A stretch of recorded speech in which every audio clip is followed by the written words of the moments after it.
right, we ready? Oh, I'm supposed to go. Lindsay's here. I don't think anyone's in absentia. I don't think,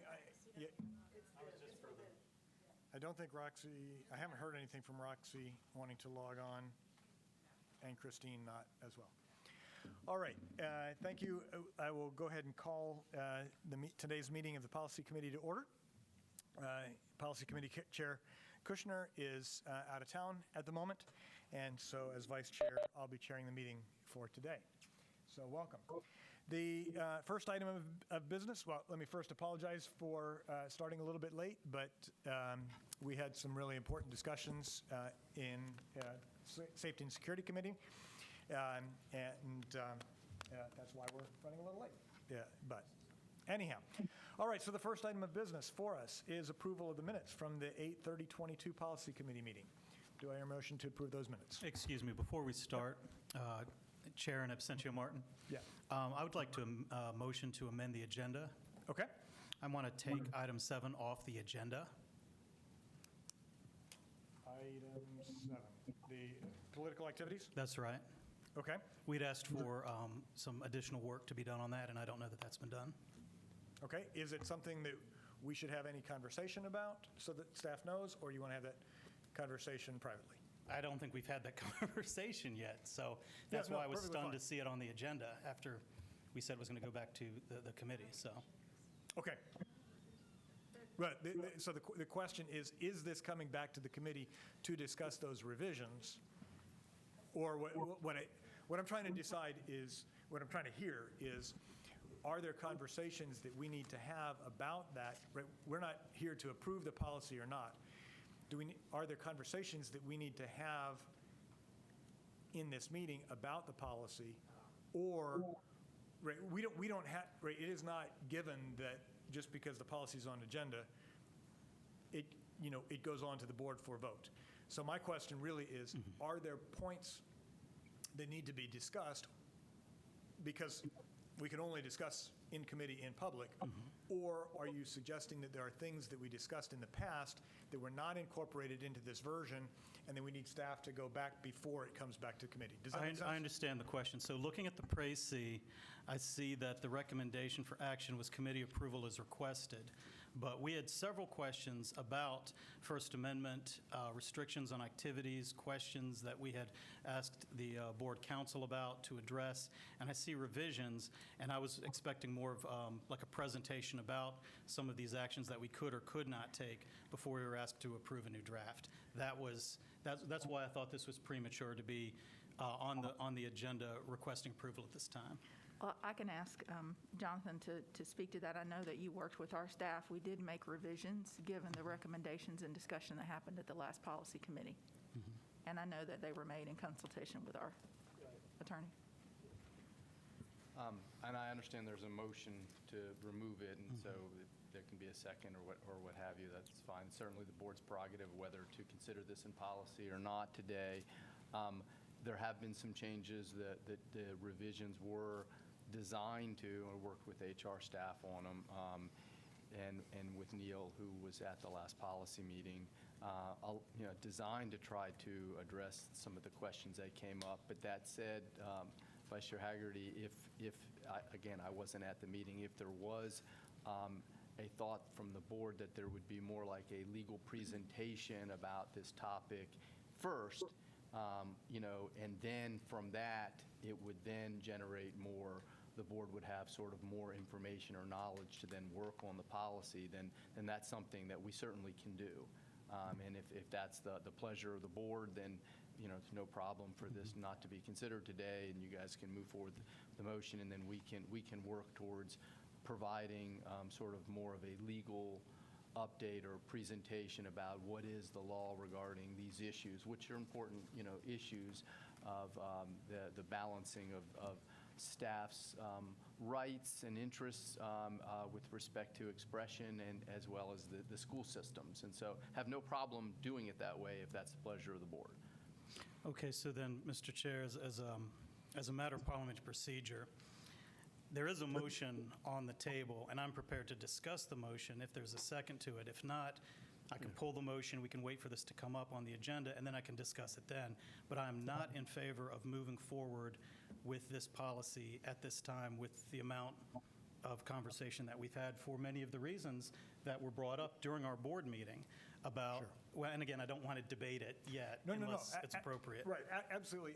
And I think, and maybe this is something we need to think about in terms of the précis. I think it's fairly boilerplate précis that the action is requested approval, but our practice is it only goes on to the board after it's met the level of committee discussion. So should it have met that level, then there would be a motion to move on to the board. But I don't personally see that there's ever an expectation that just because the policy is here, that it will make it to that action stage. So I think this is boilerplate language. So we have a motion. Is there a second? If there is none, it just dies, and we can have this conversation. But I do think it needs to be clear that there is no expectation that necessarily, since the policy is here, it automatically goes on to the board. I mean, I guess I'll second for the purpose of discussion. And in that discussion, I will say I'm disappointed to see that in the minutes reflected, there are only 2 changes. I thought we had a broader discussion. I'm disappointed that it seems like there wasn't more of that discussion taken into it. And I think there was an overall feeling of we should wait until after the election because maybe this isn't the environment to have this discussion. But I will happily restate those opinions when we get back to the policy. And I'm happy, I'll be voting to keep it on, but I'll just say what I said last time. Okay? Any other comments? Hearing none, the question at hand is whether or not to remove item 7, the political activities policy, from today's agenda. Staying on the agenda, I just want to be clear, has no indication that it will be ready to move on to the board for approval. All those in favor of removing it from the agenda, please signify by saying aye. Aye. Those opposed, same sign. Nay? Nay? Yeah, when you Okay. say same sign, it sounds like we're saying aye again and agreeing. I know. Correct. Saying- Yeah, Yeah. All right. yeah. Yeah, Thank sorry you. about I'll that. just I be know. prepared to discuss it on the All right, agenda item. thank Right. you. We'll look forward to a robust discussion. I just think it's important that we have our discussion in public as opposed to, right, so there are issues that legitimately need to be brought up again, and we just want to have that discussion in public because we're a public body. But to be clear, there is never, and I know you're Yeah, not no, no. implying it, but just No, no. the words that were used there, there's never been any suggestion that this should be conducted anyplace other than in public. No, no. However, to get to the point, there is something in my mind onerous about changing the rules in the middle of the process. Correct. And with the election season already underway, even changes that could be perfectly have been well meant or well justified prior to the election, once people have already started campaigning, then it becomes perceived that this change is being made for this purpose or that purpose to advantage or disadvantage a candidate. Yeah. And so I think the timing of this is extremely poor, and that was a point that was made during the board meeting when we sent it back to committee. It was not, in my mind, sent back for specific revisions, but for deferral for a more appropriate time. So please, Yeah. please make let there be no misunderstanding. This needs to be an open and transparent debate. Sure. And actually, that's what the debate is about, openness and transparency and First Amendment rights. Right. And so that needs to be in the sunlight. But I just don't think that changing the rules in the middle of a campaign season is good for anybody. Very appropriately stated, and I think broad agreement. I just want to Superintendent make one clarification in terms of changing the rules. This is a new policy. There is not an existing policy around this. There is guidance that has been sent to staff in the past in the form of a guidance memo. I believe that's correct, right? Yeah, just the main thing, just certainly understand all the comments that have been made about it. It's a School Boards Association's policy, one of their model policies, and that in the process of our firm providing guidance to the district in general on the topic of what's in play and what's not in play, not allowed during elections, that we noticed that this policy was not in your manual, and mentioned it to the board and to staff, and so then staff elected, I think appropriately, to give the board an opportunity to look at it, but and to get feedback from the board. But certainly the board has the discretion to say that the timing isn't right, and we'd like for this to be reviewed at a different time, and that's absolutely up to you all. I think it was appropriate for it to come forward, given the fact that it is one of their model policies and you didn't have it. Look forward to more robust conversation when we get there. Yeah, and yes, I was not implying you trying to keep it out of the public's eye, but thank you for that clarification. All right, so I'll go back to, do I hear a motion to approve the minutes? We don't have to approve the agenda by vote in this meeting, but we do need a motion to approve the minutes. So moved. Second. We have a motion and a second to approve the minutes for the 8/30/22 Policy Committee meeting. All those in favor, please signify by saying aye. Aye. Any opposed? Nay? Nay. Is there a correction to the minutes? No. Okay. I've stated my objection. Yeah, no, I just wanted to make sure that if there was an objection to the minutes, I understand the Right. No, policy my issue. my objection was for the reason so stated by Chair Mahaffey during her previous comments. As to the characterization of the debate on the last policy. Committee, I don't have a proposed change. Okay, I just don't agree that they were accurate. So thank you. okay. Yeah, thank you for noting that.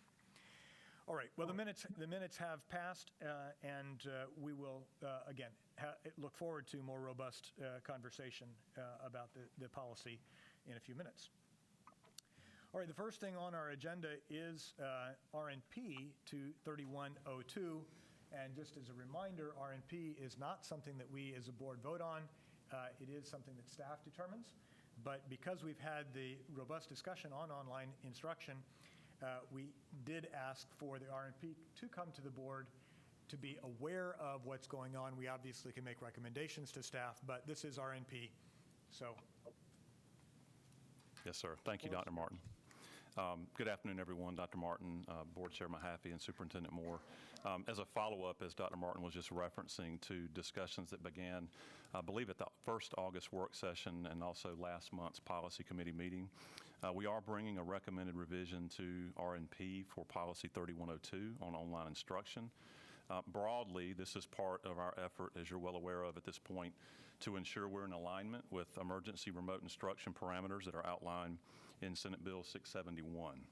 More specifically, the language we're recommending and sharing for your review today is in response to this committee's and the board's guidance to incorporate language into the RNP that outlines additional local parameters beyond what is required by the law that the superintendent will follow in considering any move to emergency remote instruction.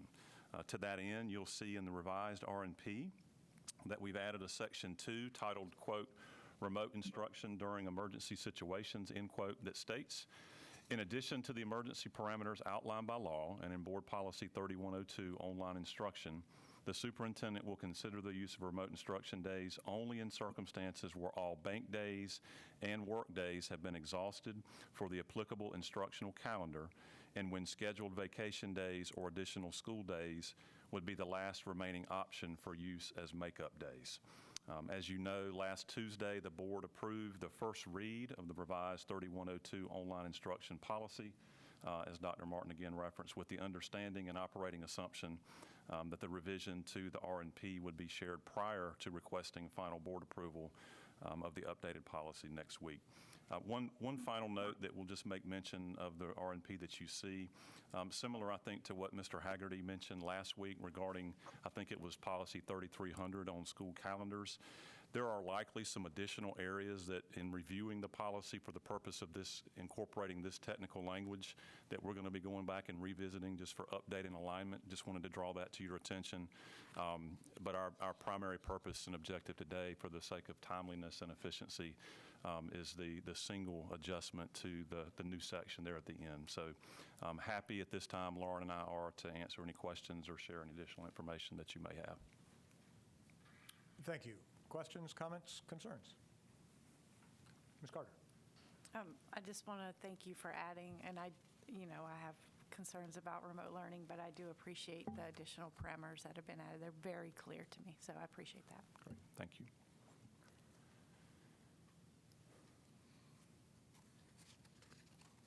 All right, seeing no further questions, and we don't need to take any vote on this because it is RNP.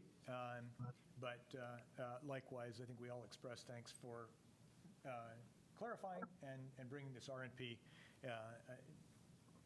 It works best if everybody sort of understands all sides of it. All right. So the next is our student promotion and accountability policy. And we have before us both the policy and the RNP.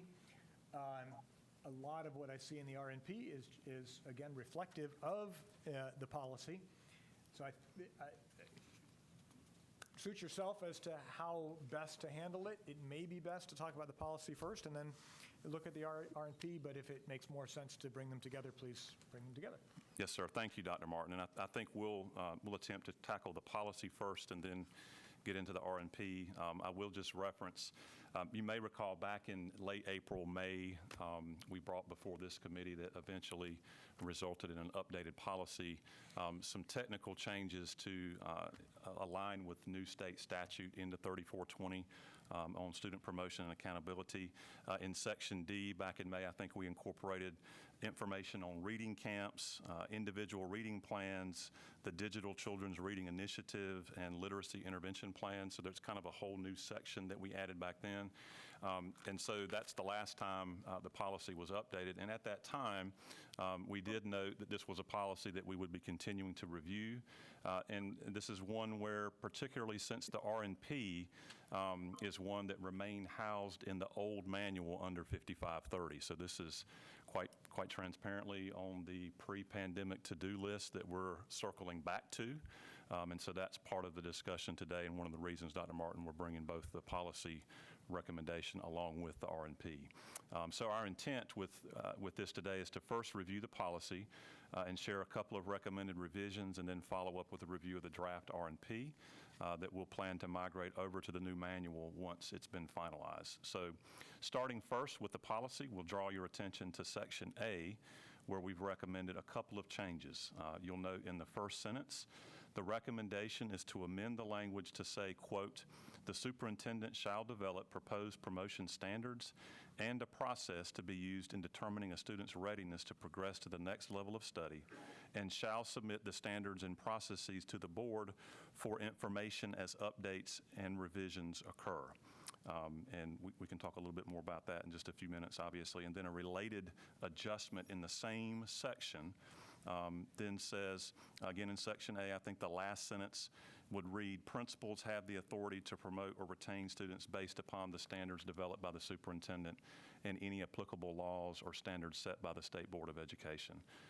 As you can see, both of these revisions would serve the purpose of adjusting the standard from board approval to board updates or board information when substantive changes or revisions to the process around retention occur, which we feel like from a practical standpoint, much of which is contained in the RNP that we'll talk about in a few minutes. We do believe the rationale here is that this would make this a more practical and feasible standard, especially in the absence of any specific time frame. It's not outlined in there, like it doesn't say how often board approval is required of the retention processes. And as you might imagine, there are periodic changes, whether they're legislatively required or even in the circumstances of the pandemic the last couple of years, we internally had to make some adjustments and revisions to pre-existing processes and additional details and guidelines around how schools made these decisions. So we share that suggested recommendation with you. Another change to consider based on some feedback from Jonathan that's not shown on the revised version that I'll draw your attention to. In Section C, where I think it's the third sentence, it currently states, principals shall not make promotion decisions based solely on standardized test scores. We would propose at this point to add to that the phrase that says, quote, except as may be required by law, which would be consistent with legislation and also applicable updated language in the RNP that we'll discuss in a few minutes. And Jonathan certainly jump in to be more explicit. So this area is really mostly a local decision when it comes to your promotion retention standards, except when it comes. It is on. Okay. Thank you. Except with respect to third graders, and what the statute says there is that a student will be retained if they do not demonstrate proficiency on the standardized test. So there can be some limited exceptions for good cause exceptions to that and so on and so forth, but I think to have a blatant statement that says the principal shall not make decisions based solely on the standardized test, we need to put that sort of exception in there when it says except as required by law. And that's it. And that's in the RNP anyway, so this is really to just make sure there's also alignment between not only law but the policy and the RNP. Thank you. Thank you, Jonathan. And so then other than, I think, a couple of places where we've capitalized the word board, there are no other recommended changes to the policy itself. So at this time, we're happy to hear any feedback or guidance or questions from committee members. Questions or comments?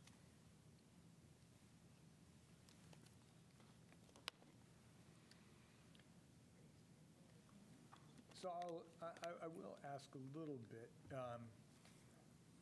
In A, I'm not completely settled with taking away board approval. I understand maybe the efficiency of it being an RNP, and I do appreciate that this would not, right, as stated, this would not be, I mean, staff can change RNP without informing the board. That is fully in the authority of staffs to do. So I appreciate this language that does call for, if there is any change, that it would go to the board for notification. It does feel to me, though, that the standards are more of a governing issue. The implementation of those standards is more of a managing issue. So I'm not completely settled. And again, I'm not going to strongly weigh one way or the other because I think the inform can do it. But I think the board needs to be pretty conscious about, is this something that the board wants to relinquish approval authority to? So let me just clarify, and Drew and Sarita can certainly jump in. The standards are going to be around the process, the communication, because ultimately the decision in statute is up to the principal. So there are not standards that can be developed where the board would necessarily overturn, and I may be wading a little bit too far into the waters here, a decision of a principal around retention or promotion. But the standards, as I see them applicable to this policy, are about standardizing the processes, the communication, the expectations around what happens when a promotion and retention conference and decision is made. So I'll leave that to. Yes, ma'am. And I think it's a great point, Dr. Martin. And as I'm looking at that language, because I do think there's a little bit of a difference between the terminology of standards, as you're referencing, and the process. Process is quite detailed, and it is revised and updated. But beyond the RNP, there's guidance documents that go out to schools. There's communication templates that the district provides. So there's quite a bit involved in the process itself. And I wonder if maybe the balancing act here, and I would defer obviously to Jonathan, do we strike the phrase proposed promotion standards and just say the superintendent shall develop a standardized process to use? And would that would that get at some of your concern, Dr. Martin, about whether or not we would then change the threshold from board information to board approval, or the reverse of that? Could I jump in just a second? Absolutely. Just the only thing that I would add is another way to do that would be for if there are important things for those standards that the board wants to weigh in, that could be in policy. So what this policy does do is it's not just that you hand off to the superintendent. You add in your policy, these standards must include multiple criteria for assessing a student's readiness. So you've got all of that in the first paragraph right there that goes on to list formative and diagnostic assessments, grades, a portfolio. So you have an opportunity as the board to sort of give the big rocks, the main points that must be taken into account in the standards, and then have the more nuanced components of the standards that must take into account what the board has already legislated on in this paragraph, to defer that to the superintendent and the process. So that's in here, and that's another way to do the balance on it. Again, if ultimately the board wants to approve every standard on promotion and retention, then you can do that. But I think that the balance that's sort of here is the board gives some main guidance on what the standards are, and then says, superintendent, you sort of do the details on that, put it in an R&P or otherwise, and keep us informed.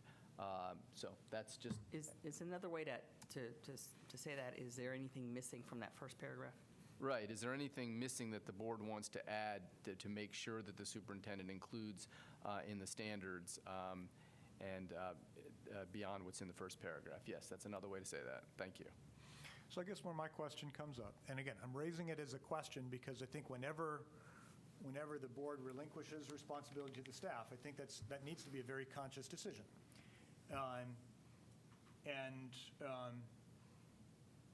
Can I think about a situation where the board needs that authority over something else? I can't think about something right now, but you don't write policy for what you can think about right now. You think about, you got to write policy for the bigger picture. I can't see the board really stepping in and saying, hey, I don't like this step in the process. I mean, I can't see that. But if we get into a situation, on appeal that, my child was not promoted appropriately, would have happened this way under this principle, happened this way under this principle. I mean, I understand that the state gives a lot of authority to the principals for promotion, but we're a big district, and we talk about this a lot, the consistency school to school to school. And that's where your governing policy sort of comes in. So I can see it coming up as being an issue of inconsistency school to school, and if the board says, well, we have no authority on it, it's all relegated to the principals and the superintendent, sorry, we can't do anything, I think that puts the board in a vulnerable position. Ms. Scott. And I think you actually mentioned it because the law does give that authority to principals. I don't know that this is any different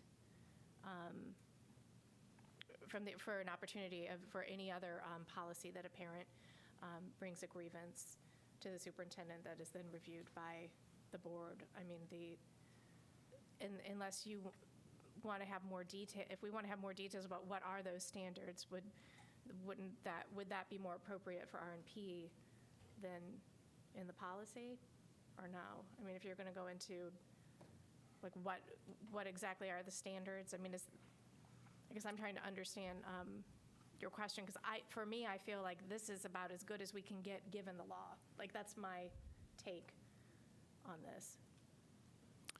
I will mention, Ms. Scott, to your point right there, that for historical context, I remember maybe it was 5 or 6 years ago, there was quite a bit of discussion at the policy committee table about exactly what you just described, and just trying to strike the balance between what's realistic to contain in policy. And the decision at that time, as you'll see in a few minutes, with the bulkiness of the R&P, a lot of details and a lot of process specifics are in the R&P. And so that I think that is part of the discussion today is what is that appropriate balance and how comfortable is the board with whatever degree of specifics we might have in the policy versus R&P. I mean, so again, I'm raising the issue for thought and conversation, not to say it should be one way or the other. But just whenever the board relinquishes authority, I think you need to be very thoughtful about it. And I don't think you want the board to set the policy, right, or the process, right? That would be nuts. That would be the case if the board had authority over the R&P or something to that effect. So I think the language as it originally stated, it basically of approval, doesn't give the board authority to set it, but just sort of instructs the board to look through it and say, yep, we approve, as opposed to going in and setting it. So anyhow, I raise it, I'm coming off the board. Does the board want to remove that approval process? That's really the question. Wait, was that ever, I'm so sorry, am I talking over, was that ever in? I thought the blue was brought for revision, but had that been, the statement in blue had already been in policy, it said approval? No, the approval was the standard, or is the standard currently, and so we would propose Okay. to strike through approval to change the standard, as Dr. Martin has outlined, to information and board update Got it. or notification. Mr. Haggerty? I guess I'm a little, because this is R&P and not policy. No, this is policy. R&P will be coming next. Is this 3420? We have both the Okay. R&P and the policy. Yes, if this were R&P, that would be a completely different story. Okay. All right, I was juggling between the documents. Let me go Yeah. back.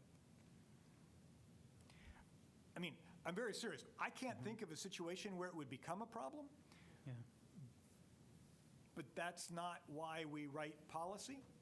We write policy so, I mean, this most likely would be a perfunctory vote of the board that says, yes, we approve.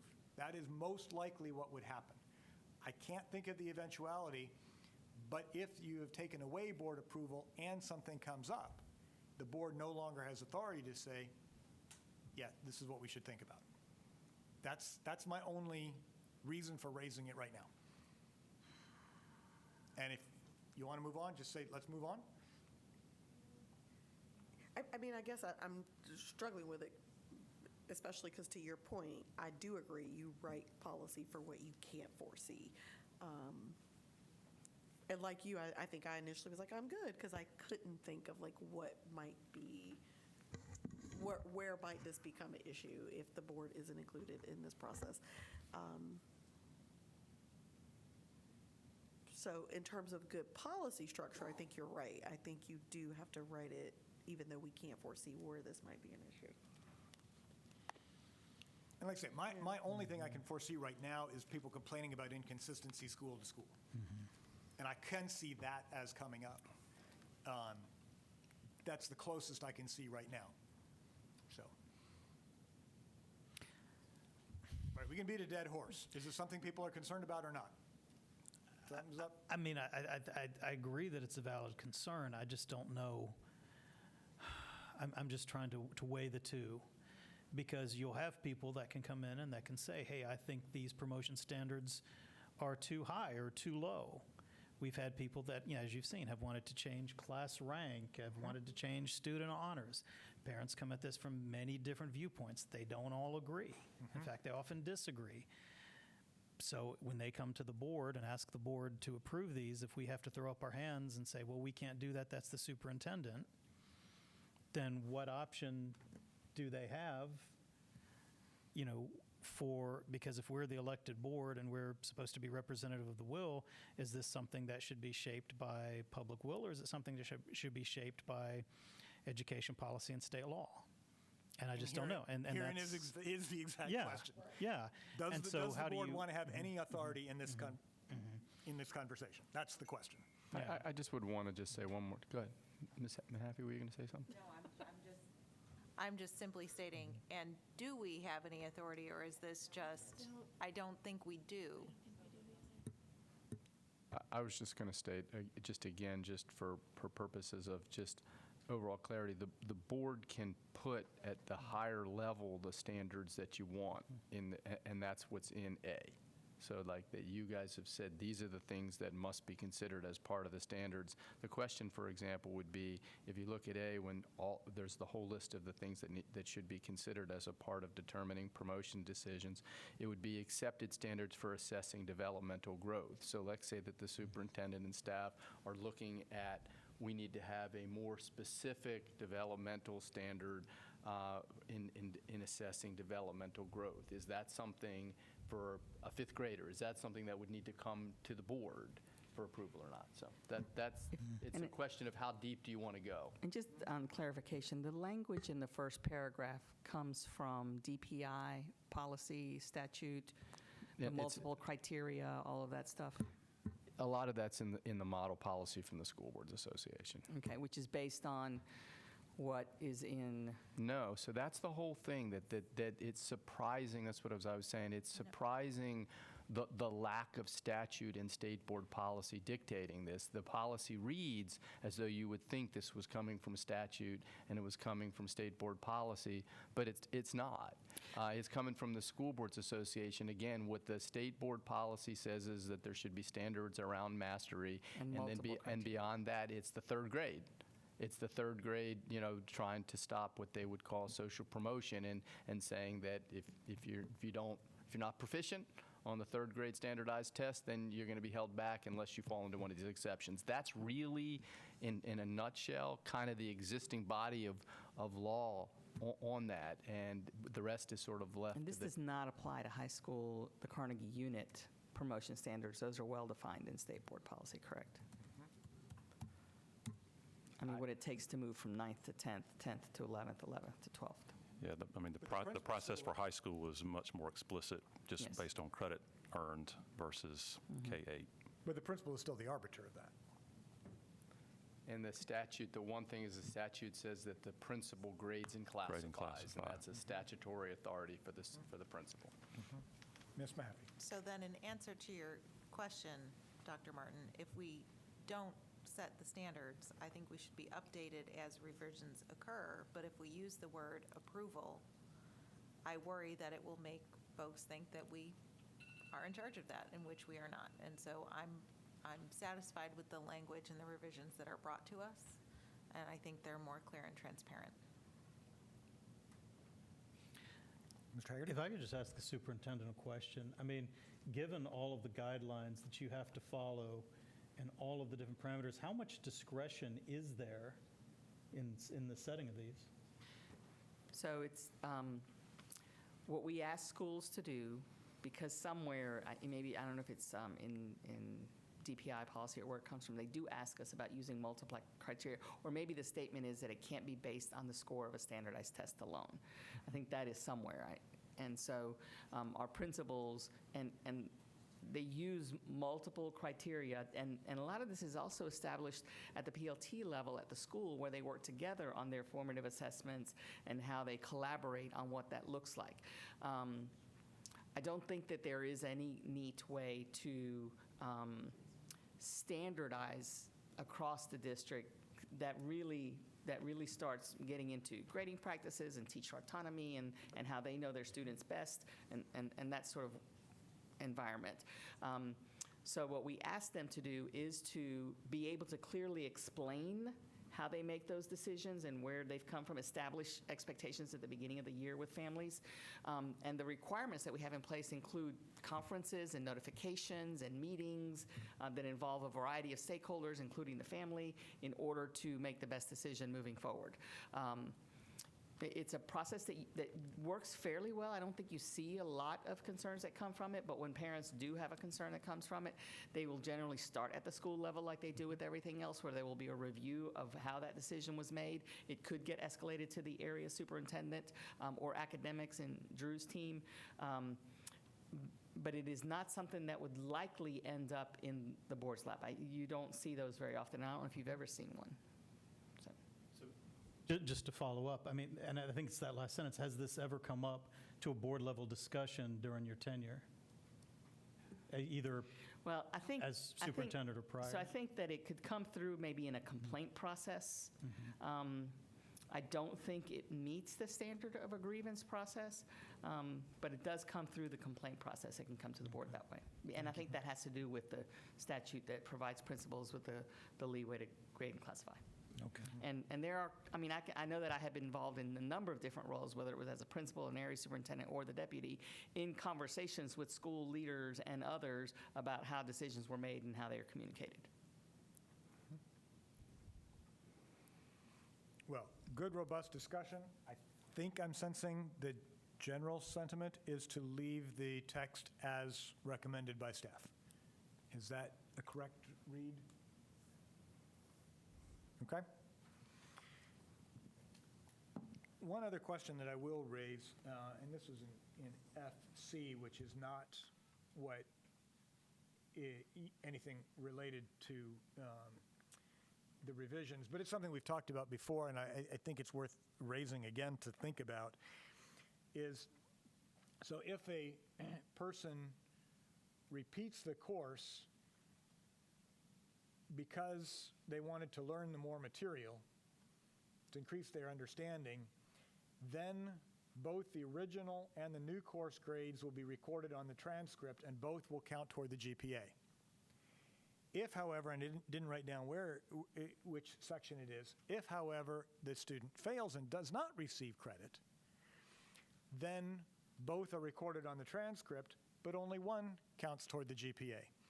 So what that does, that it incentivizes the person who's struggling, if they're not quite there, to just, at the end, blow it, because if I blow it and repeat it, then both are on the transcript, but only one is on my GPA.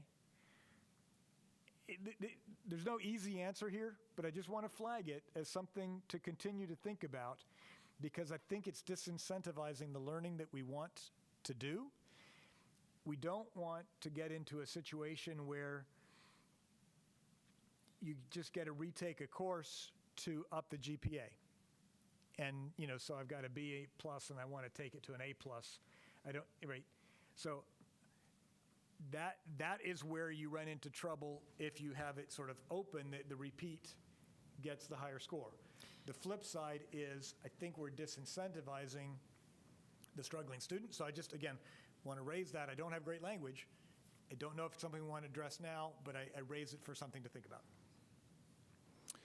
Yeah, so I'm having flashbacks to conversations about 5 or 6 years ago on exactly this language and this topic.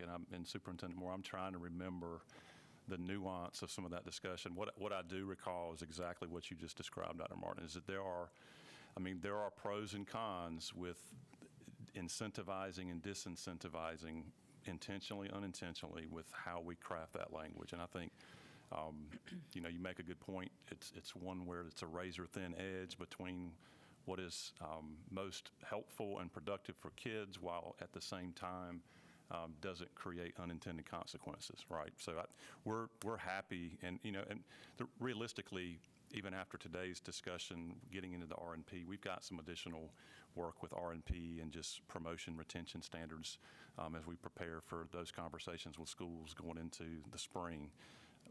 We can absolutely bring that particular topic back up. It's been a while since we've discussed it, but it's a good point. I'm struggling right now, to be honest, to remember exactly some of the nuances and the rationale between why or why not, to the point that you make. My recollection is we landed here just because of the tension. And there is not an easy land, and I don't imply that there's an easy land. It's just seeing this policy again, it just sort of, I remember. let's keep thinking about it, because sometimes you have to land even though there's not a good landing place. Yes, sir. So, Well, and I think I want to say that this language is governed by DPI policy, which I can read. it may be. If I have to, that in terms of what replaces and what both show up and that sort of thing, I think that's in DPI policy. I don't think that's ours. And we'll review that to verify where state board language ends and our own language might begin. All right, are there any other issues anybody would like to raise? would you like to recommend it go, take the vote on it now, or get the update on the RNP associated with this before we formally vote to move this onto the board for approval? I can see rationale to go both ways. Let's do the RNP first? Okay, so let's go ahead and move on to the RNP, and then we'll come back and make a motion.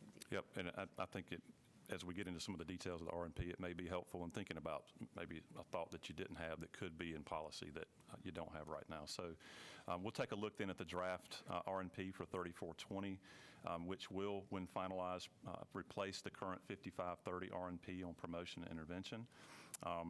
Again, notwithstanding any pending changes to the language on board approval versus board notification that we just discussed, we'll take this opportunity to provide the board with an overview of some of the more detailed processes and structures that to be used in promotion and retention decisions for K-12 students. Just a few items that we'll highlight in Section A under promotion decisions and promotion criteria. You'll note that under numbers 5, 6, and 7, we've added specific references to the development, monitoring, and documentation of intervention plans for students at risk of retention in elementary, middle, and high schools. Under number 8 in that same section, we've made some additional specific references to formal notifications that should occur for our elementary and middle school students by the middle of the 3rd grading period for those students that are at risk for retention.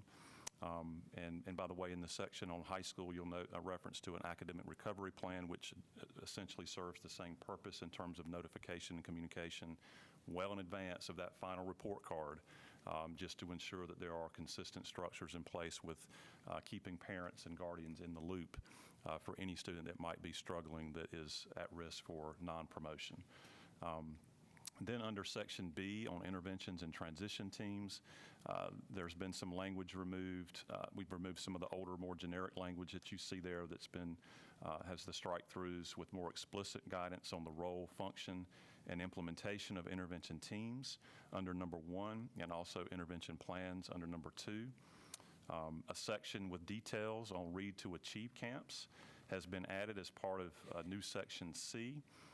And we've also added a Section D with specific guidance for students with disabilities in consultation with Jill McKenna, Pam Doak, and their team. And then in Section E, similarly on limited English proficient students, we've removed older language and replaced it with updates that better align with current structures and best practices.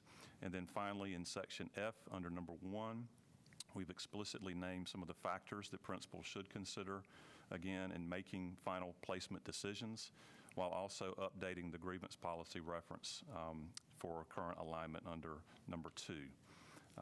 You know, as you see and as we're discussing already, there's a lot here in terms of processes and guidelines, which is why, you know, in our view, much of this information is best placed in RNP and not the policy itself in terms of the details and the guidance.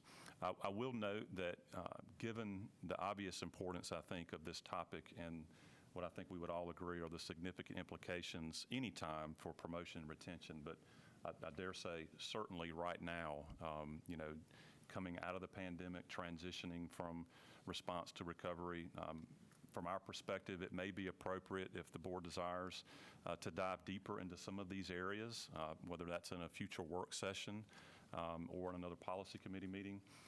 Again, we're focusing on the technical today, but it's not lost on us that it's been a while since we've gone into some depth and detail around what are the standards that we have in Wake.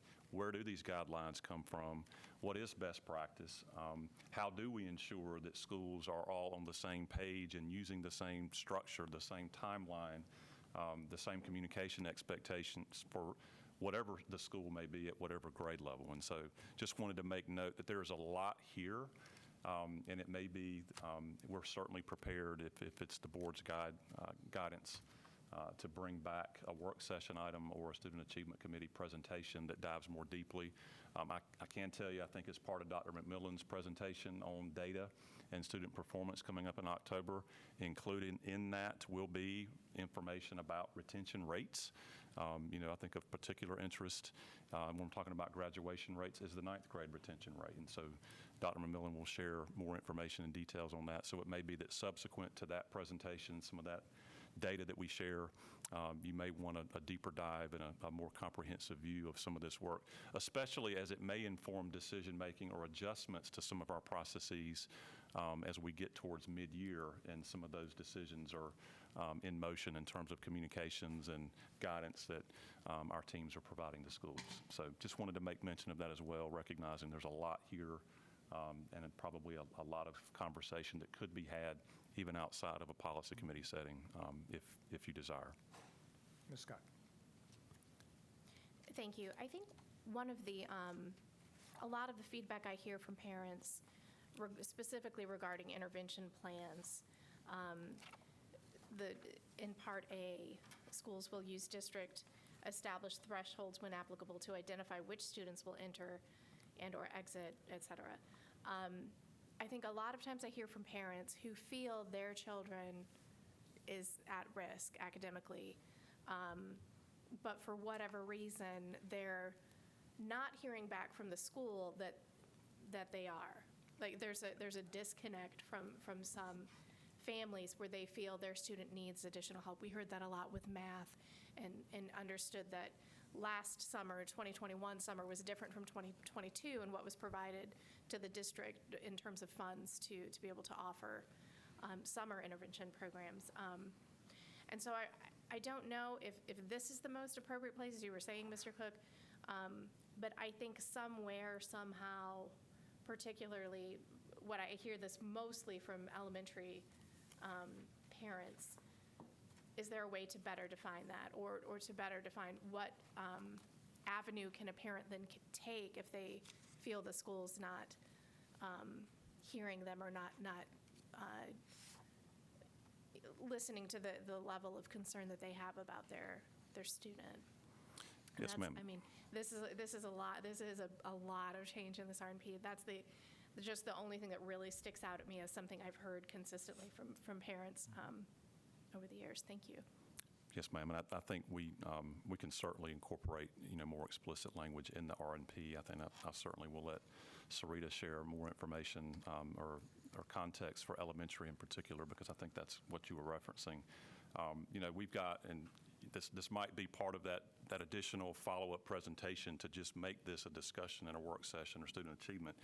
There are multiple guidance documents. And by the way, that's one of the reasons why it was kind of a challenge for us to consider the board approval standard in the policy, because exactly what is the board approving is not necessarily defined, because, behind the RNP, there are a wide range of guidance and support documents we're providing to schools. I mean, literally down to form letters for ensuring that parents are receiving consistent communication. So like that's a lot of detail, but it's all related to process and standardization. But Sarita, I'll let you speak more explicitly to Ms. Scott's question. Yeah, so Drew kind of alluded to what I was going to say. There are additional guidance documents that leads PLTs specifically around database problem solving to see what the specific area of need that a kid may have. So just because they may not have a formal plan in place, there may be differentiated core that they're receiving to address that area of need that they may have that may not require intensive intervention. And one thing that schools and PLTs look at is a peer analysis to see how they're performing with their other peers. So what may seem like a huge deficit to a parent, in the big scheme of things with the PLT and the grade level, it may not necessarily be something that the school thinks is severe for the kid. So we try to look at each individual kid at the PLT level and notice what support they may need and what deficits they may have. But a parent is always welcome to reach out to a teacher, and there are intervention teams at schools that are willing to meet and address their concerns. And I'll just even add, I mean, I'm looking at some of this, and again, we can share this if the board deems appropriate in another forum. But I mean, there's scenarios that we provide to schools where, is there back in the pandemic when we were remote instruction, one of the guidance documents that we have is, is there's a lack of technology or other instructional resources. or you've got a student who maybe is a English language learner who's been in the country for less than 2 years. We try to work through all the potential scenarios and situations that school may face. Again, that probably is not at the level of going into an R&P in terms of a standardized process, but it's kind of the guidance several layers below that I think you're referencing, Ms. Scott, that's so critical to make sure schools have, and also that our parents are aware of this, right? Because it's one thing, I think, to your point, for schools to get the information. The other piece of this is how can we be sure parents and guardians are in the loop and can be advocates for their students before it's too late and, we're talking about retention decisions. Ms. Carter.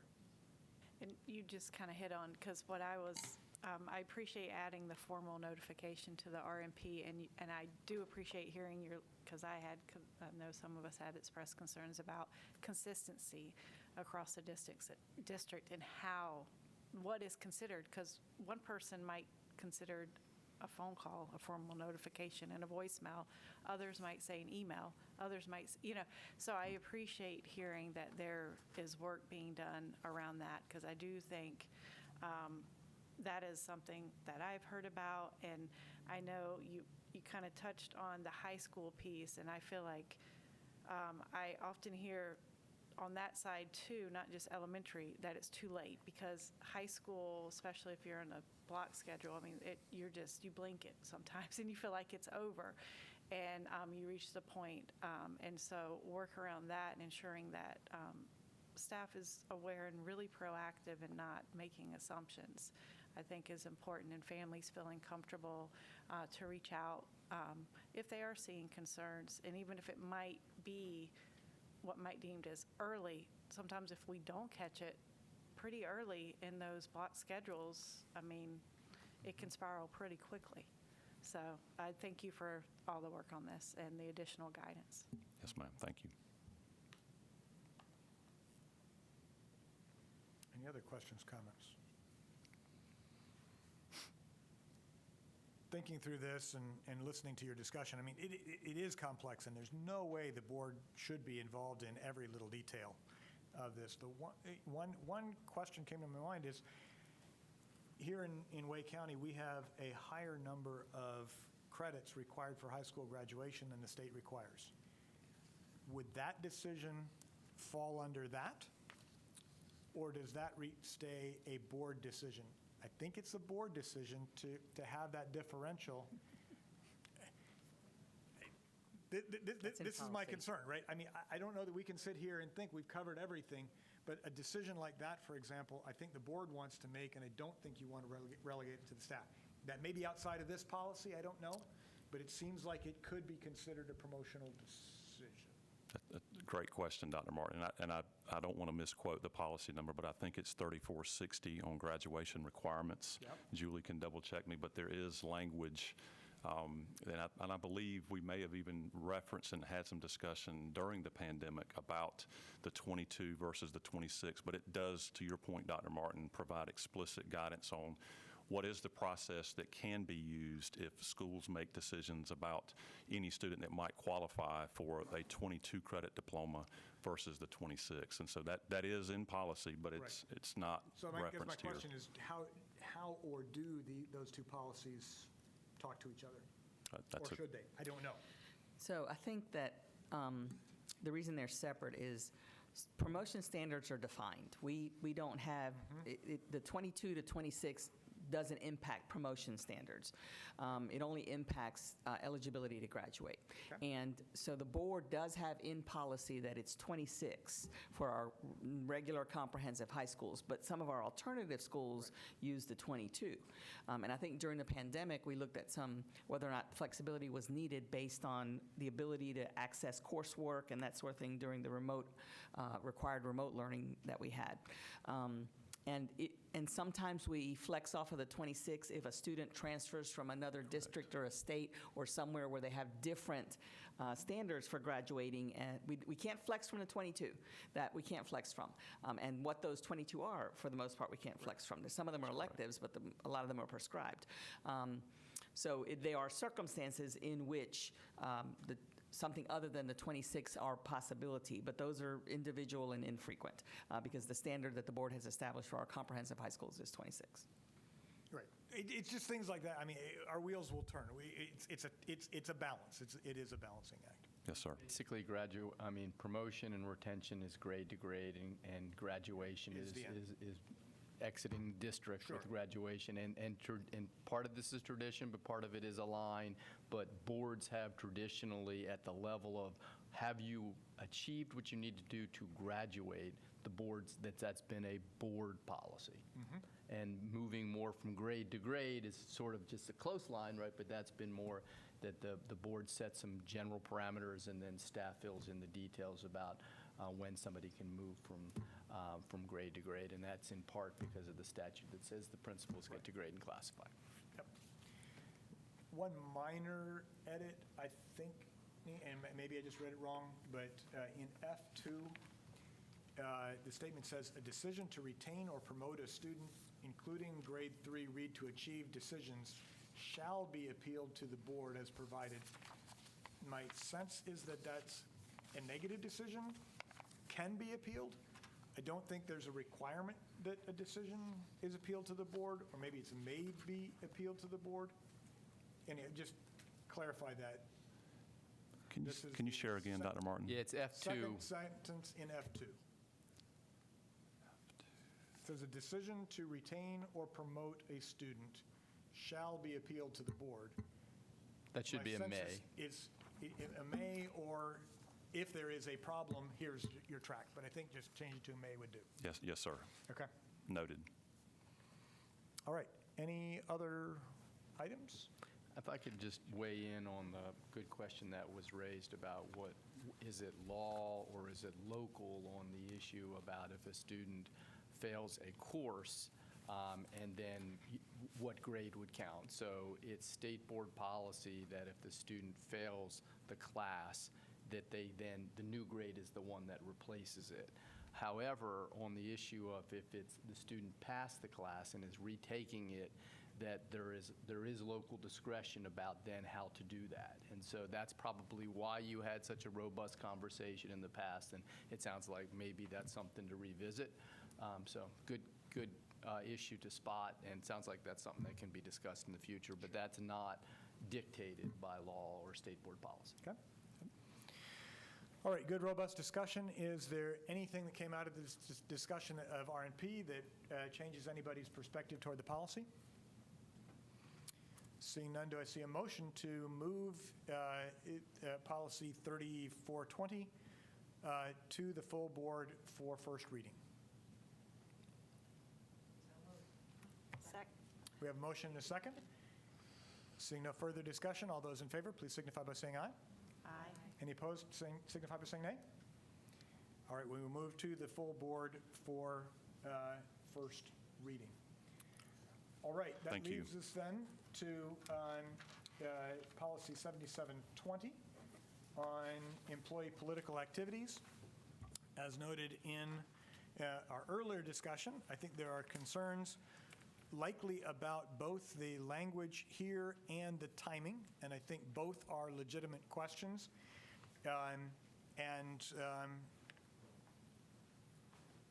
Staff, you can present what you've done so far, and then I think we need to have conversation really on both the language here as well as timing issues, and it may be we don't want to even try to come to an agreement on finalized language because of the timing with respect to the election season, and that's a valid decision. Ms. Mahaffey. And that second part is kind of where I'm leaning at. And as I noted when we discussed this previously, it does highlight our ethics policy, and I would like to see those come hand in hand Okay. when we look at this, because I think if we are going to be seeing a change in our ethics policy, we need to know what is being said, because right now our ethics policy is 3 to 5 sentences long, if I recall correctly. Okay. So it sounds like the question is whether to dig into these changes at this point, or whether you all are at this point sort of the majority of y'all are saying, let's not get into the language changes, and have it come back at a later time, because the timing is not necessarily good. And as well, that the idea would be it could come back with the ethics policy since it links to that. So that's just, I think the board should talk about that at first, because it doesn't make any sense necessarily to dig into all of the weeds if the board is sort of saying we'd rather see this at a different point. Right, and specific sort of agreed upon consensus type feedback on language concerns, that sort of thing, so that what we do bring back reflects that, or if we bring something back. Well, I guess that's my question, is does staff need, I think some have expressed a feeling that some input was given and not reflected here, and some of it's a timing issue. I think it's both. And so does staff need more feedback? Should that feedback come at a different time? I think those are two completely legitimate questions to be asked. Do we want to hear from staff on the revision so far? Yes or no? Or do you want to have the discussion of timing first? I think Ms. Johnston-Hostler. So I think I have this will determine kind of my perspective. So Superintendent Moore, you mentioned that while there wasn't a policy, there was often guidance given. And I guess, again, everyone in our community isn't listening, but oftentimes our educators are listening, or it's at least shared with them. So I guess I'm more inclined to ask, what kind of distinction? Has there already been guidance? For me, that timing does matter for what we're relaying publicly versus what we've already shared, if we've already shared anything with staff. I think that's a very important point, because our educators need to know what is appropriate now, whether we have policy language that has been fully refined or not. And there's a big difference between that and clearly defining policy language. I think that's what you're getting at? Right. It may be helpful to understand what, I don't know if the board sees what gets sent to staff, Sure. but we'll start there and let AJ talk. Ms. Carter, did you have a question you want to get in the mix before? I guess I just thought speaking from when I was on the other side of this, I feel like there was something that I referred to, and I don't want to overstep anything, but I feel like there is something mentioned somewhere in policy about the type of things like that can be sent over email. Like, it's not necessarily like something labeled as bluntly as this. Right. I just But found it and I sent it. because Yeah. I remember making sure to check and double check, and some of those things kind of carry over and from It's on the website as So- well. Right, but and it's- that is actually what my concern is that when there is overlap, oftentimes the messages get conflated, right? The game of gossip. Once we say something here, it's often conflated, and because there is overlap, that's my concern about creating confusion in terms of timing. We don't want people to, because again, it'd be great if everyone referred back to this policy, but we had to look for it on the website. And I guess that's my point of, I'd rather err on the side of being very clear.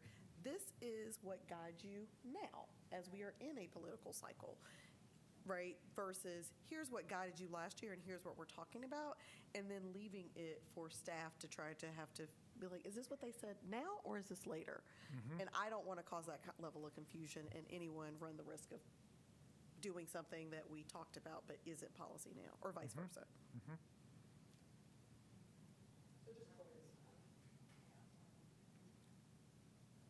All right, did we want staff to highlight sort of where things are now? I think that's what I heard. I think I think we heard different things. Okay. I think what I heard was, what do we have currently? And I don't know that because of timing, because we don't want anything discussed here to be like thought that we've made this policy or that we just don't discuss it today. So that is my Yeah. recommendation for me, because I do think it's helpful to say, here's the policy, or here's what's on our website, and clarifying now, because we are in the season, and we don't have to do it now, we could do it at our next board meeting, but I do think it's important to say, there is already something written to govern you. This is what governs you now. And I think it's okay to say, yes, the board has this policy. I just feel super cautious in this moment to start talking about something that overlaps to this degree.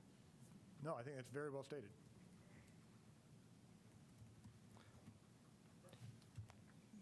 So what I'm listening for today is, do we want to just table this entire conversation right now, or are we asking for an update for direction to current language, or are we asking for a brief summary to come to a work session right now? What's the pleasure right now? So my personal opinion is that we do not discuss this proposed policy until after November 8th. I think that it has pretty much unanimous consent. It is. So I think the question that's still before us is, do we want to have no discussion about political activity, or do we want to have, maybe at a work session, maybe an update right now, about where the policy currently stands? That's a kind of a secondary question. I think we've agreed we're not going to discuss this policy right now. I think that's, there's So- agreement to that. So my understanding is we don't have a policy right now. What we have is guidance, and that was sent out on August 19th, and it's on our website. So I think we can go over that to make it clear. So I would, But- if I could interject just a brief thought.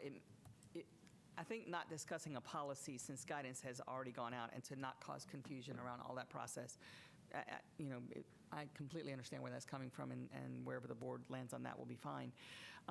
I do think it'd be helpful whenever we get back around to discussing this model school boards policy to really have an explicit sort of comparison around what the guidance is that we've already sent and where it might be in the policy, where the policy goes beyond that, and sort of incorporate within that any discussion about any questions you may have about the guidance that's been sent out, which is really very brief and more sort of examples and FAQs, not really policy language.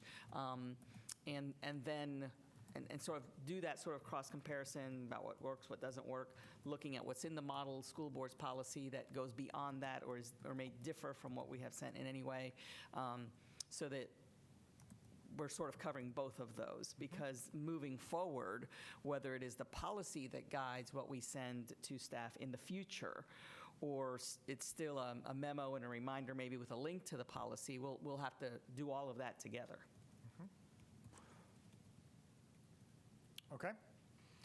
I think that lands to a common point, and so I don't think we need to have any further discussion on that topic.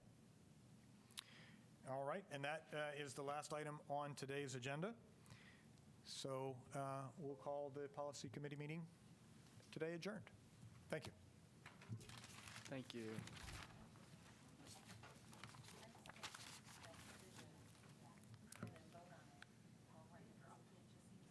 No, there's no way there's no